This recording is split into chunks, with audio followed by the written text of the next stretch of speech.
Archie's Laugh Out Issue 2. Sabrina asks the Archie characters what's wrong. A band called the Archies have to play for the school dance tonight and Veronica won't be there. Fortunately, it's explained as she's come down with a cold. It's so egotistical of Archie to name a band after himself. And I'd never imagine Archie the clumsy loser to be the type of character who'd have a band. It just feels like meta logic.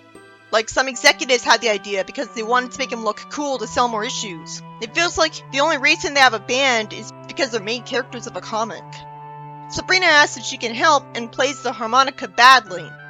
Oh, so Veronica's actually supposed to be part of his band. So they wanted a replacement musician for it. I'd never imagined that Veronica would willingly be a part of Archie's band because that required her to cooperate with him a lot.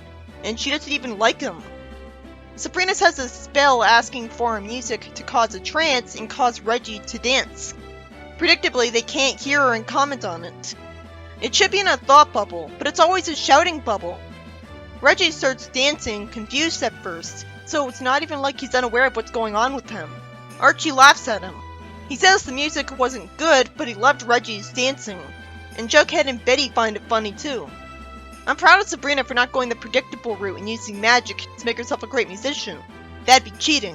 Reggie doesn't know that he was dancing anymore, even though he was confused that he was at first. So the brainwashing took a second to kick in? Did she just want to mess with Reggie because it's a jerk? Jughead calls Reggie an idiot out of nowhere and gets him to call him Needle Nose. The comic finally lampshading his unrealistic nose. Sabrina's the mediator, telling them to cool it because this isn't solving their problem. I'll take that any day over her just standing there while other characters get all the dialogue. She says they still need someone to play the electric piano organ. Wait, what? Then the next panel, Sabrina says, piano organ? Why didn't you say so? So it was too good to be true. Sabrina wasn't being the mediator, despite the text bubble clearly being connected to her. She says she's taken lessons on the piano. Reggie doubts her for no reason. Archie agrees to humor her and says they have to be at the school in 30 minutes. Sabrina says they won't be sorry, and I assume he's going to be right about her having no talent for the sake of a predictable joke twist. Reggie and Archie have no faith in her, but predictably, Reggie's silly dancing is planned to come back as a Chekhov's gun. At least it seems like it right now, because Archie says she won't get them laughed out of school if Reggie starts dancing. Then he says that their amplifiers will drown out any mistakes. How? It's so rude of Reggie to carry on like this right in front of Sabrina. Sabrina has a spell in front of the audience on stage, wanting people to start to swing when she plays the piano. So she plays well and gets the audience to actually dance, and not just literally swing. Thankfully. Archie compliments her after the ball was over. Why is a high school dance called a ball? Sabrina thanks him, and Reggie refuses to admit that she was a good player, even though he said right in front of her that she can play. But I think she only played well because of a spell, since she felt the need to use magic to cheat. So for all we know, Reggie was right that she sucks at it, and she just cheated to make him look wrong. Still, he shouldn't have been mean to Sabrina and said he played loud to carry her. Archie tells Reggie to help Sabrina pack up the equipment so they could get going. Reggie is confused that Sabrina was playing the electric organ all evening without it being plugged in. She should have said that she unplugged it when nobody was looking to mess with him. But to be fair, she couldn't have had it actually plugged in. Or when she'd hit a wrong note, it'd actually be heard. She was only pretending to play all along, and the music happened by itself. That makes way more sense. That's way easier to understand how she did it. Way easier than her actually becoming a great piano player without the knowledge and muscle memory for magic to draw from. Why isn't Jughead reacting to what Reggie's saying? Sabrina's told by her boyfriend in Lover's Lane that they're out of gas. It makes sense that a sign needs to be hung on the tree saying that it's called that, instead of the street's actual name being that. Because they're out of gas, Sabrina says that's a shame and uses magic, which magically carries 5 gallons of gas to the car. And the guy shocks me by saying, reminds me never to date a witch again. So on the one hand, it's cool that he knows she's a witch and is cool with it, and it's odd that she's not worried about that at all, but I hate that he's ungrateful for what she's doing for him. In the next comedy page, Hilda doesn't want Sabrina's boyfriends raiding the fridge. I guess she's saying boyfriends to make fun of her, and just means friends. She then uses magic to summon the food to the guys, who I don't recognize. I guess they already know she's a witch too. I thought the comic was done with having mortals know she's a witch with no consequences somehow. It makes sense to relegate it to non-canon off-panels instead, but it's confusing to go back and forth on the rule. But I do appreciate that it increases the amount of story potential because she's not as restricted this way. That old black magic. Jughead tells his dog to leave Salem alone, thinking of him as just a kitten, and apologizes to Sabrina. Sabrina says Salem can take care of herself, as Salem's apparently a girl in this comic. Why did he call Salem a kitten? Why would she think Salem could handle it without magic? Well, Salem can use magic, as it turns out. So that's what she was expecting. Salem's usually a male character in the series, so I don't take this nonsense seriously at all. It turns out he zapped the dog up the tree. Then I'm confused when I see regular dogs talking to each other.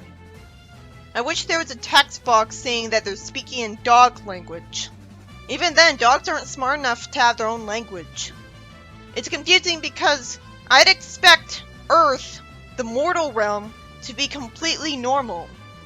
It's the witches and everything to do with the other realm that's magical and supernatural.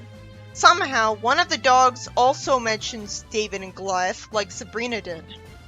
That's an impossible coincidence, especially since dogs wouldn't know about that story. A dog doesn't believe Hot Dog about Salem and thinks he's just going senile.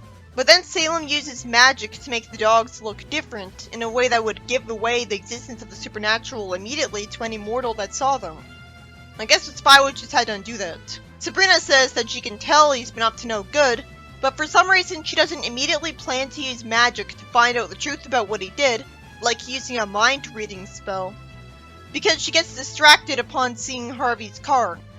Why wouldn't she cast a spell on the cat to force it to not use magic anymore? Seriously, why? Pets are supposed to be well behaved, and if they aren't, they get trained into being obedient. That's not dismissed as too cruel.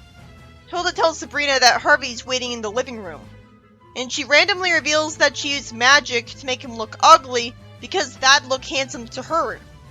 Then she's confused and surprised when Sabrina tells her to undo the spell. She wastes time complaining about Sabrina and makes a lot of noise that Harvey notices, using magic to have the household chores do themselves while she amusingly lies down and complains that she's slaving away.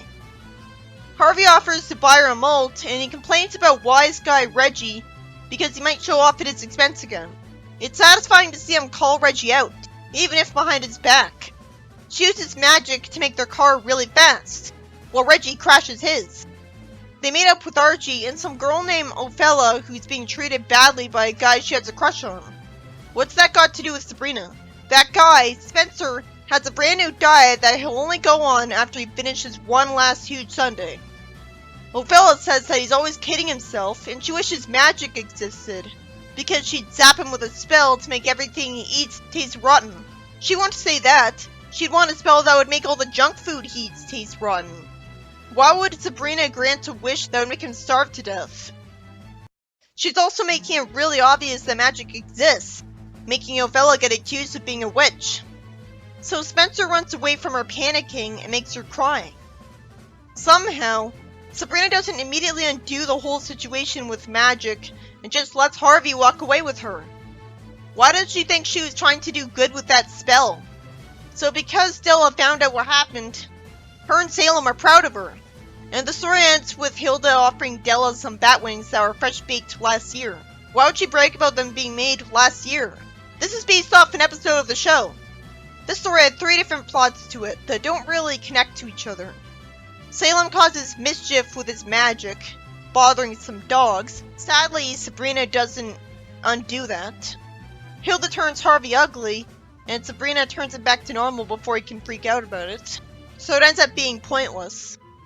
And then Sabrina grants Ophelia's wish to make everything that Spencer eats taste rotten. She somehow doesn't realize that by implicating Ophelia, saying that what she said came true, of course she would get accused of being a witch and get in trouble and start crying. And somehow Sabrina doesn't undo that with magic. So she ends the story being congratulated by Della. It was just sad to see that happen to her.